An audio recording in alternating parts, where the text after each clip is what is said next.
Okay, hello again everyone. This is the Demon Forever, returning to Dark Souls Prepare to Die, and today we re-enter this area that looks like the Abyss from the Ulasil Township Dungeon, I believe it's called, Bonfire, and the Chasm of the Abyss. Oh, and we have one of these crystal lizards. I was gonna chase him as far as you went, but that could be dangerous, so let's just arrow his ass. Sweet! And we get some twinkling titanite. Okay, so the area is pretty dark. I'm not too sure how this will come out after rendering, if the video will be brighter, but I basically can't see that far, which is, you know, what the Abyss, I guess, would normally be like, I guess. Same with the Tomb of Giants, which is pretty dark, but so a really good spot for enemies to hide, but we have to make do, and I'd rather get a backstep, but if I can, I'll just do him manually. And here there's actually a sorcerer that's hitting those black magic things, and I'm trying to, you know, time it, but I've wasted my stamina and I get owned by two of the dudes. And yeah, there's gonna be some lag at the beginning of this episode, but after 5 minutes or so, that should clear up, that should get better. I have to edit the video like that, but hopefully you guys don't mind. But anyway, we're back where I died, basically. You can see my blood stain. And so to do this, I just basically drew them out one by one, all the enemies. I didn't know how many there were, I just did it one by one just so that I didn't have to deal with the sorcerer. And even then, I was just aiming somewhat randomly. You can make out their eyes in the dark, so that helps because it's pretty bright red. So I did that. It takes quite a while, so I'll skip doing all of this. And here is me defeating all of them. After defeating all of them, basically, there was one sorcerer and about, I think, 4 or 5 of the normal guys, and we have a magic spell. Too bad I'm not a sorcerer in this playthrough. I mean, it would have been pretty decent actually for my sorcerer build from the early yeah, from the PS3 game. Yeah, a bit of lag there. But anyway, we venture further down into the Abyss.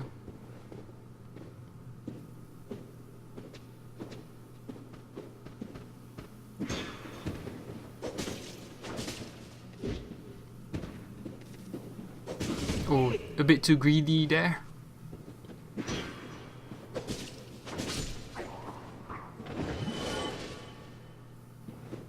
I don't have many Estus flasks left.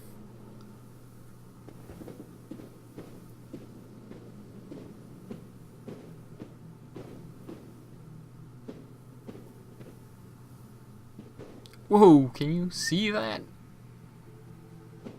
That looks weird as hell. That looks like ghost, but like actual ghost, rather than the ghost in New Londo. Although I guess those kind of look like ghosts as well. This look like the your normal spooky ghosts. Yeah, kind of freaky. There's quite a few of them. And so the path branches up here. I decide to go left because it's away from all those guys, and we fall down. Now, I'm pretty sure a lot of people would have chosen the same path that I did, and it's a cat. So I'm pretty sure by now you guys know what that is and what it's all about. I didn't really know at that time when I was playing, but I'm sure you guys know now. It's been about a month since the game came out anyway, so I do apologize for being slow with it, but I've been enjoying it nevertheless. So yeah, I think this is Alvina, otherwise I'm not too sure why it's in cat form. And she's leading us somewhere. And since these ghost looking things are kind of slow, I decided not to fight them. I thought the cat might have come down this way, since the prism stone kind of is indicating this path, but it doesn't look like it, so I go back up just to see if there's anything I missed.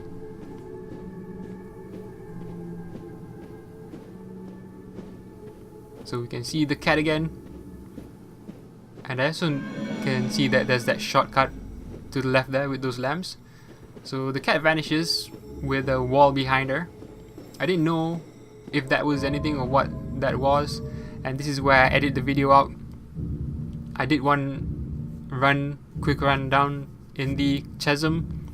I didn't find out what the cat was doing, so I'll edit this out for better frame rate video. So this is basically where the shortcut is from the royal wood. So I only picked up a couple of items, which were humanity items anyway, so I'll just point that out to you as you go along. So yeah, and it's always good just to send this back out to make it easier next time. So we've got these ghosts here, and basically what Elvina was trying to point us to is that there's an invisible wall here that we have to break through, and then we'll find a special friend. It's a dog, and it's Sif, the great wolf, the great grey wolf. I guess at this point in time he's still a pup, and it sounds like they're hurting him. I'm not sure if he can die because that would be a time paradox, but we nevertheless, this weapon is weak against these guys. Must be the split. They must be resistant to something. It must be resistant to fire, I guess. So this is a bad weapon to use against them, especially the big guys, since they take more hits. I do like these spinning backflip attack, and they injure you by touching you basically, so you kind of want to make sure you hit them before they hit you.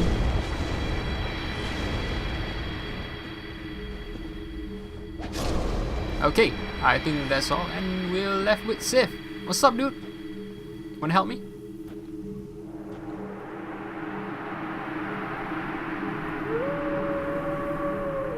And he just vanishes.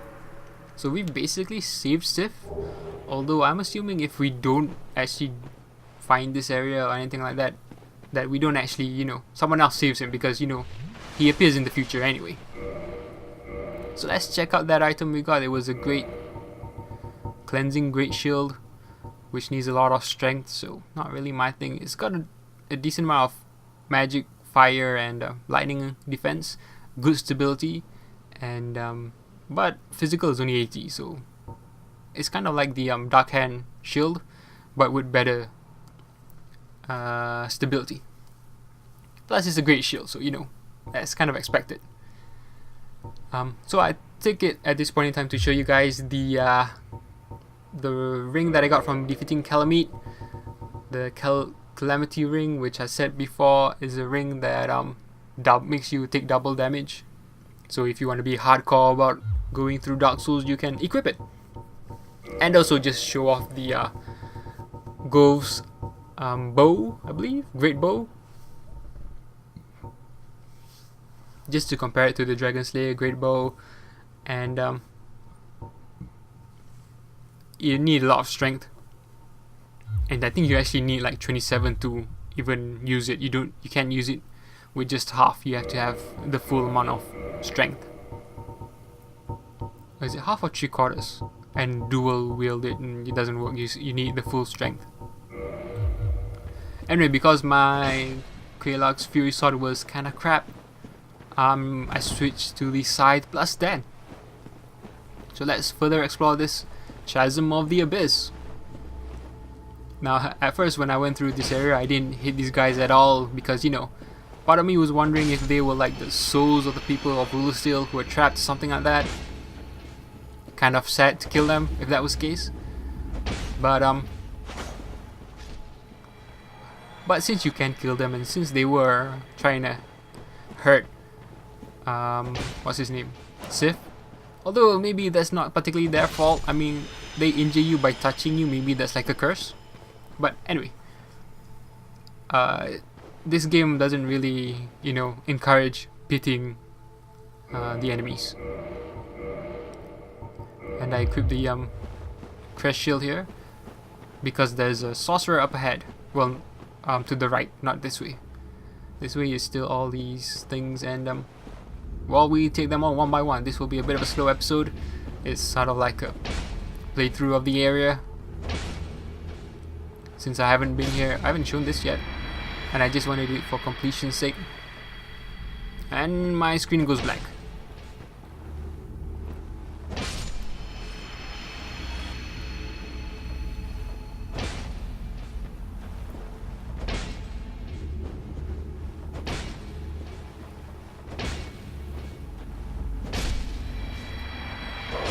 So you see, even if you allow them to hit you before you hit them, well, touch you basically, you will get your life taken away.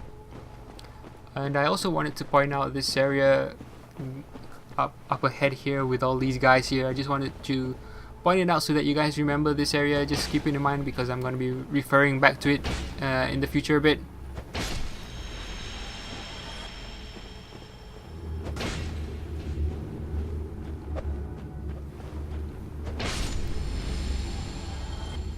So you can see this weapon does more damage than the Fury Sword. I should totally dual wield it, but I don't yet. And these guys also drop humanities and twin humanities, and we pick up a pyromancy called Black Flame, which sounds great. And anyway, just remember this area here with that pyromancy because I'm going to point it out in the future. So since I have a pyromancy flame hand, although I haven't really upgraded it, so it's not that strong. It's nice to have something extra to use, I guess. I might, upgrade my pyromancy flame in the future if once I'm sort of satisfied with my character level to a certain degree, but it's not really a priority. Anyway, let's continue exploring. That seems it for this area. The enemies are kind of easy because they're slow. Let's face it, any slow enemy is going to be easy to deal with,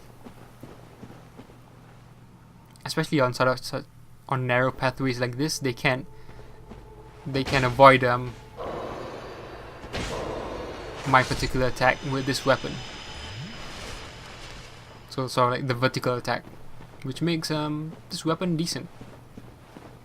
Anyway, up ahead here is why I have my shield. On that body there was a humanity item.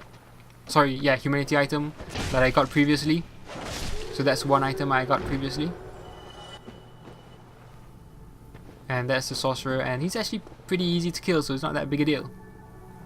And we have a bunch of I don't know what you call these guys. Ghost looking things? Souls maybe? Oh, look at that. See how much health he took away. And that's just one of the small guys. Let's run up here. I didn't realize at first, but this is actually where we were. You remember when we first saw these ghost looking things? Or soul looking things? I ran off and to the left, and the pathway sort of was a fake path, and you fell down below. That's to the left there. Basically, we're back near the beginning. Basically, I do a stupid thing here and fall down and lose my remaining, I don't know, 50 HP. So yeah, there's that. But we return. Where am I?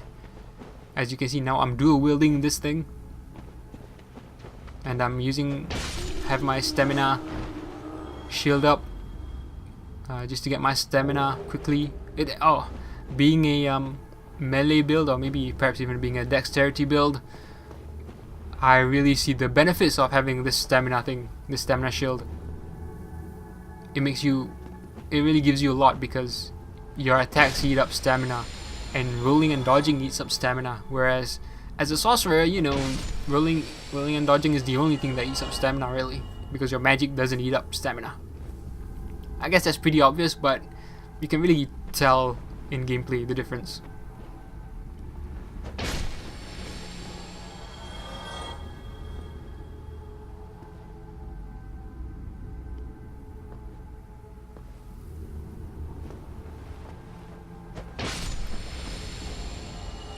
Now, since there are so many of them, I decide to whip out my longbow and just snipe them one by one, rather than have them all gang up on me. But since this would take forever, because it takes like 3 to kill them, I'll skip and show you guys. I meet you guys back near the end. So this is the last dude we have to deal with. Last small kid. I've killed all his parents. Feels so cruel, man. I go up here just to get back my bloodstain. And yeah, like I said, I didn't realize where I was, so I just ran up here just to see what's up. There's a ledge there. I'm not too sure if we can get there normally. I never went down there, so I might have missed out on something. I'm not too sure.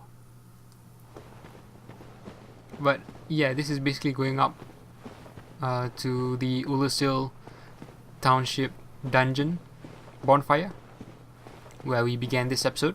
So I don't think there's anything else except for maybe that ledge there. There might be something worthwhile on it. I'm not sure if we can get there from this level. Maybe not. There's a small path down here and there's an item, so let's pick it up. And this is why I wanted you to remember that section I talked about earlier where we got the black flame pyromancy, because at the end of this path you can't go anywhere except drop down, but I die because of just how the path is shaped. And but I wanted to point out that that area down below there with all those souls or ghosts is where that black flame pyromancy was. So because I'm not going to come back here, I'm just going to continue on down a different path. And you can appreciate my aiming skills. Well, it's not too hard.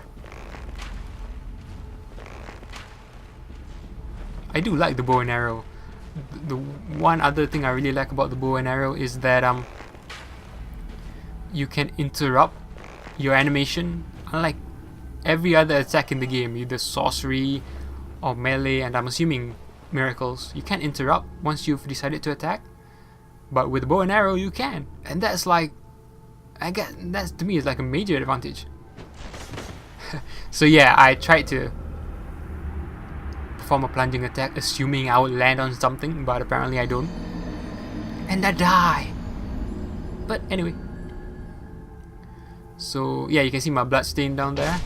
I thought about getting it, I just couldn't be bothered going through all of these guys again, trying to jump down and then go back down to collect it, and then just to, you know, fall down to where the black flame pyromancy was and just climb all the way back up. It just seemed like too much of a hassle, so I thought I'll just go down the other path. But let's take this guy out who was trying to sneak up on me. Sneaky little bastard. So let's go this way instead and see what's up.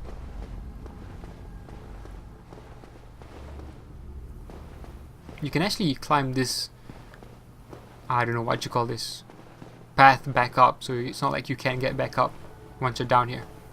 Now there was also another item here that I picked up earlier. It was a twin humanity, if I'm not mistaken. And that's about all the items I collected that I'm not showing in this video, unless I totally missed something. So here we have more. Apparently that misses, and now I'm in a dangerous situation. I could have been sandwiched between souls.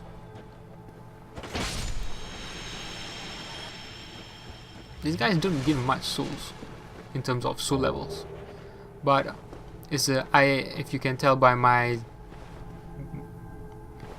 what do you call it? We get white titanite slab, sweet. We've got a a gate up ahead, and that's where we'll end this episode, at that gate. And here I just quit because I had to do something. But yeah, I was mentioning that if you look at the top left of the HUD, you can see my stamina up icon, and there's also a snake icon because I have the covetous ring equipped so that I can get more humanities, just so that I can level up in my dark wraith faster.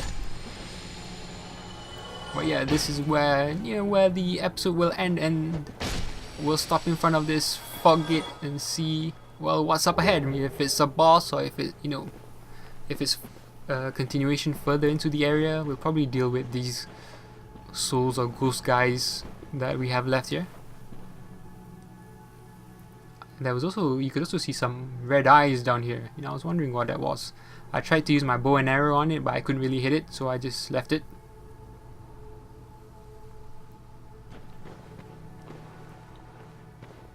And there's an item back there, so let's kill these guys.